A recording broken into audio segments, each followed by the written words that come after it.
कई इलाकों में इसे मोरंग बोला जाता है, कई इलाकों में बालू बोला जाता है, लाल बालू बोला जाता है। आज की इस वीडियो में हम बात करने वाले हैं कि किस तरीके से आप इसका बिजनेस स्टार्ट कर सकते हैं।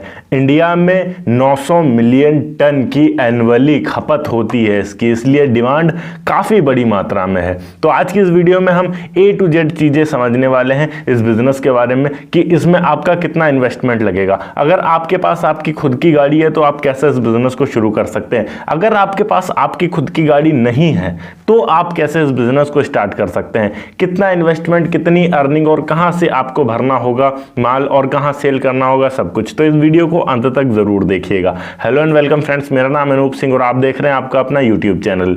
इसी तरीके से और भी एजुकेशन से रिलेटेड वीडियोस को देखने के लिए इस चैनल को भी सब्सक्राइब करें और हाँ, साथ में आने वाले बेल आइकन को भी प्रेस कर दें ताकि आप किसी भी लेटेस्ट वीडियो की लेटेस्ट अपडेट मिस ना कर सकें। So let's get started. देखिए, यहाँ सबसे पहले बात करते हैं कि अगर आपके पास गाड़ी मौजूद है या फिर नहीं भी मौजूद है तो नियरेस्ट जो भी खदान होगा आपके रेत का, वहाँ पर आपको जाना है और देखना है कम से कम रेट में कहाँ पर बालू मिल रहा है। और वहाँ पर भी अगर आप जाएंगे तो वहाँ पर कई सारे कैटेगरी के मिलेंगे, मोटा मिलेगा, महीन मिलेगा, अलग अलग तरीके की आपको कैटेगरी के जो मोरंग होते हैं, बालू होता है, वो मिलेगा।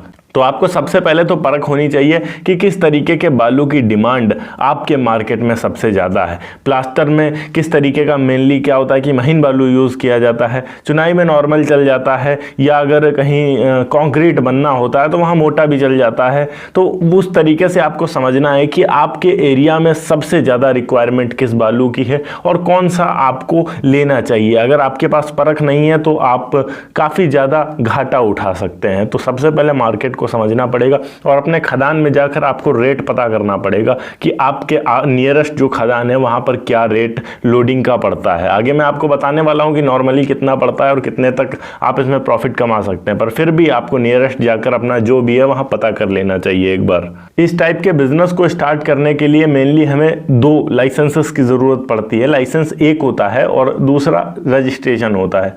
सबसे पहले आपको गुमास्ता लाइसेंस लेना है और उसके बाद रजिस्ट्रेशन की बात करें तो यहां पर आपको जीएसटी रजिस्ट्रेशन करवाना पड़ेगा, जो कि मोस्ट इंपॉर्टेंट है क्योंकि ये एक काफ़ी बड़े लेवल का बिजनेस है और इसमें गवर्नमेंट भी इन्वॉल्व होती है। तो आपने कितने का माल खरीदा और कितना आप सेल कर रहे हैं, उसमें कितना प्रॉफिट जनरेट कर पा रहे हैं अपना, इसका हिसाब किताब आपको गवर्नमेंट को देना पड़ेगा। आप अपना प्रॉफिट अपने पास ही रखेंगे पर जो गवर्नमेंट का बनता है वो उसे देना ही पड़ेगा। तो जीएसटी आपके पास होना मस्ट इंपॉर्टेंट है, इसके बिना आप इस बिजनेस को नहीं कर सकते हैं। पुलिस टांग के ले जाएगी आपको, वो भी उल्टा। हाँ, तो यहाँ पर अभी बात करते हैं कि अगर आपके पास गाड़ी नहीं है तो क्या करेंगे। देखिए, अगर आपके पास गाड़ी है तो आप अपनी गाड़ी लोडिंग के लिए लेकर जाएंगे, पर यहाँ पर अगर आपके पास आपकी गाड़ी नहीं है और आपके पास लाइसेंस मौजूद है, जीएसटी रजिस्ट्रेशन आपने करवा रखा है, वो दोनों चीज़ें हैं, तो आप किसी ऐसे ट्रक वाले को पकड़ेंगे जिसके पास ये चीज़ें नहीं होंगी। मतलब उसके पास ना तो लाइसेंस होगा ना तो जीएसटी होगा, पर उसके पास ट्रक होगा।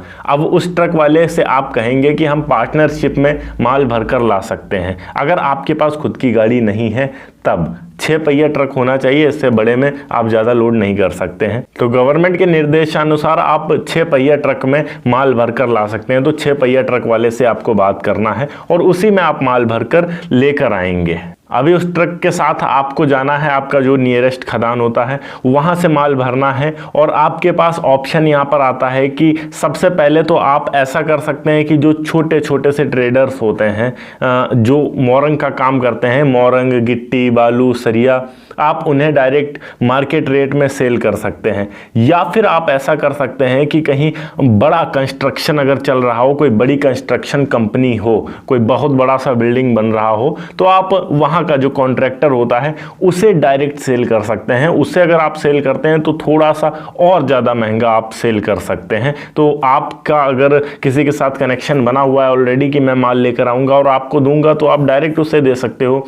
वरना जो शॉप्स वाले होते हैं वो आपसे खरीद लेंगे और थोड़ा थोड़ा करके वो छोटे छोटे भागों में कस्टमर्स को देते रहते हैं, तो वो भी अपना प्रॉफिट जनरेट करेंगे। तो इस तरीके से आप इसे सेल कर सकते हो। अब यहाँ बात करते हैं कि हमें कितना प्रॉफिट होगा इसमें और कितनी इन्वेस्टमेंट हमें करनी होगी एक बार में। देखिए यहाँ पर इन्वेस्टमेंट की अगर हम बात करें तो एक बार का आपका इन्वेस्टमेंट जो है वो 30 से 50 हज़ार रुपए तक समथिंग जा सकता है। इसमें आपका डीजल का खर्च शामिल होता है और वो डिपेंड भी करता है कि आप कितनी दूरी तक माल को लेकर जाते हैं सेल करने के लिए। अगर आप जहां से उठाए हैं वहीं आसपास कहीं सेल करते हैं तो आपका डीजल का खर्च कम लगेगा, पर एक चीज का ध्यान रखना होगा कि वहां पर जो माल आप सेल करेंगे वो काफी ज्यादा सस्ता बिकेगा, क्योंकि वहीं पर खदान है और आसानी से मिल जाता है। पर यहां अगर हम बात करें कि आप थोड़ा सा दूर लेकर जाकर सेल करते हैं तो आपका डीजल का चार्ज ज्यादा लगेगा, बीच में कई सारे थाने पड़ेंगे, तो आपको पुलिस वालों से भी निपटना पड़ेगा, उन्हें भी कुछ देना पड़ेगा। इसी के अलावा यहाँ पर अगर हम बात करें तो जो टोल टैक्स पड़ेंगे रास्ते में उनका आपको पेमेंट करना पड़ेगा, तो आपका इन्वेस्टमेंट थोड़ा सा ज़्यादा जाने वाला है। पर अगर आप दूर जाकर सेल करते हो तो डिपेंड करता है कि वहाँ पर क्या रेट है मार्केट का, और मेनली क्या होता है कि अगर खदान से कहीं दूर किसी सिटी में आप इसे सेल करते हो तो वहाँ थोड़ा महंगा बिकता है, तो उसी अकॉर्डिंग आपका प्रॉफिट जो है वो भी बढ़ जाएगा यहाँ पर। तो 30 से 50 हज़ार रुपए हम मान के रखते हैं कि एक ट्रक में आपने इन्वेस्ट किया है और इतना ही आप इससे अर्न भी कर सकते हो। ये एक बार का होता है, और अगर आप महीने में 3 से 4 बार भी माल लाते ले जाते हो, सेल करते हो, तो आप आसानी से अच्छा खासा प्रॉफिट जनरेट कर सकते हो यहाँ पर। और अगर आप पार्टनरशिप में हैं फिर भी आपको अच्छा खासा प्रॉफिट यहाँ बचता है। उम्मीद करता हूँ कि आपको समझ में आया होगा कि आप किस तरीके से रेत के बिजनेस को शुरू कर सकते हैं और एक अच्छी खासी इनकम जनरेट कर सकते हैं। अगर वीडियो अच्छी लगी हो तो वीडियो को लाइक करके चैनल को सब्सक्राइब जरूर कर दीजिएगा। मैं मिलता हूं आपको नेक्स्ट वीडियो में एक नए टॉपिक के साथ, तब तक के लिए जय हिंद, वंदे मातरम।